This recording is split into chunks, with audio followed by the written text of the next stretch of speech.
Ever since I studied interior design, I've always had so many questions about design and architecture. Why are there all these different perspectives on design, different styles, differing design processes? Is design an art or is it a science? Do you really have to go to school to become a designer? All these questions have been overwhelming my mind for the past few years.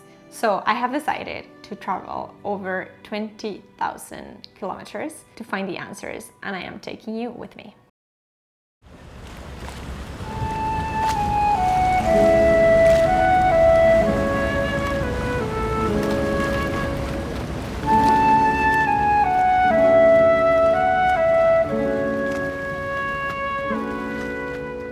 For some of us, design is always calling us.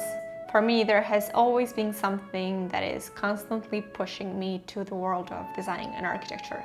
Of course, that when I was in school, I sometimes wanted to quit school. I have never wanted to quit interior design, but school is a whole different story. But I'm glad that I didn't, because every second that I immerse myself into the world of interior design and architecture, I become more and more obsessed with it. We sometimes think that after interior design school, we will know everything related to interior design. But it wasn't until I decided to explore design on my own that I started to unlock my creative mind, and I started to see all the possibilities of design, of architecture, and of art. If I were to tell you that understanding design is pretty simple, but it's not easy whatsoever, would you believe me?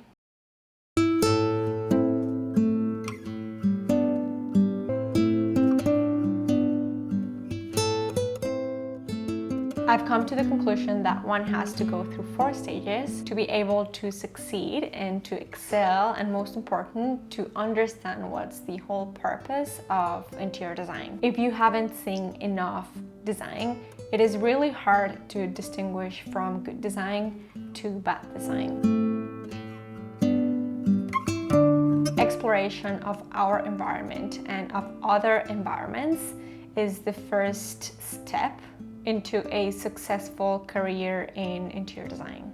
Per definition, exploration involves discovering new things, new places, new knowledge, new cultures, etc. Most of the times when we explore, we are going through an unknown or an unfamiliar area in order to learn from it. To explore firsthand has been done by hundreds of designers, of architects for thousands of years up until today. The different ways to experience exploration to be used for interior design is through books, through movies, through documentaries, travels, among others.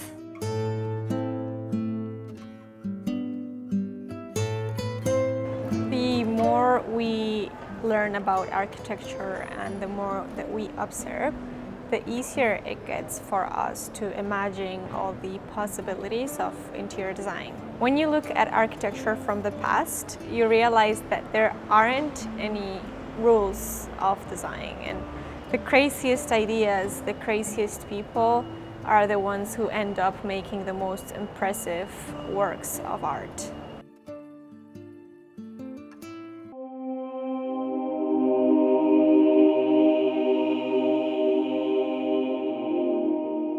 When I first saw the Colosseum, I was literally blown away. The Colosseum is the most famous monument of the ancient world.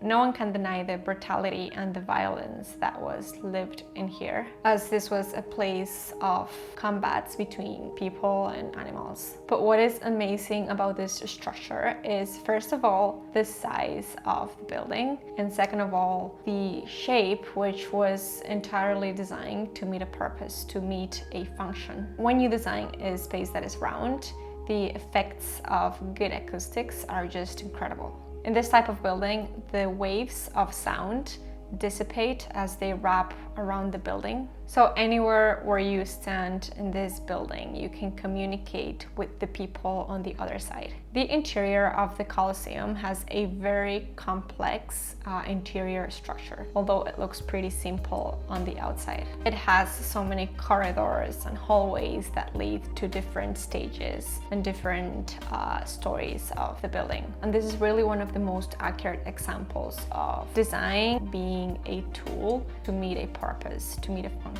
If design does not meet a purpose or a function, it's basically useless.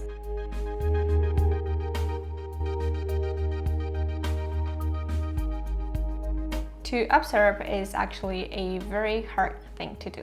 When you observe something, you go beyond looking. And it is such a hard thing to do that only the best observers become the best designers and the best artists. And observation is different from exploration, because exploration tries to find answers, tries to find knowledge through logic, whereas observation involves our senses to look at objects, buildings, and environments. I like to describe observation as looking with your soul, very carefully, looking in detail and looking very slowly. Since I studied interior design, I've always had this special preference for designing restaurants and places that are for people to eat and to enjoy their food. And I was always wondering how to design beautiful restaurants. And after observing a restaurant that is beautifully designed, I began to create my own theories of what beautiful design in restaurants should look like. So it is all because the observation of these spaces. If you walk into a space and you consider it so beautiful, then you do have to observe and you have to look in detail. What are the components that are making it look beautiful?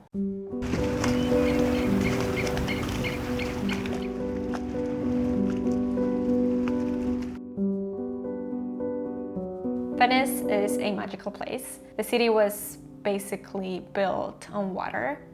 On this 126 little islands, they started to build buildings and houses until it eventually became the Venice of today. Carlo Scarpa, an Italian architect, was very much influenced by two cities, which were Venice and Japan. And he had this skill of being extremely good at observation and extremely good at the attention to detail. He was also good at combining the old crafts and the old methods of design with the newer and modern methods of design, which I think is something that we all have to learn how to do.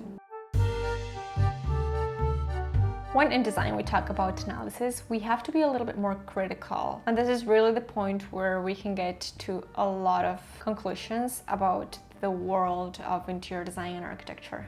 If you really start analyzing the events happening on cities and with people, with communities, with societies, with governments, you really start to understand that the reflection of all of these events happening in the world are shown on the architecture of the places where those events are taking place or took place at some point in history. And it is these places the only physical evidence that we have about the past, which is completely mind-blowing. For example, one of the most used materials in Europe is stone. The reason that we are able to contemplate stone in the architecture of today is the durability of such material, which has been standing in these buildings for over 1,000 years. So when we are designing, being able to analyze what are the best methods, the best materials, and go further the aesthetics of a design is really when we start to have a very strong impact on society with our designs.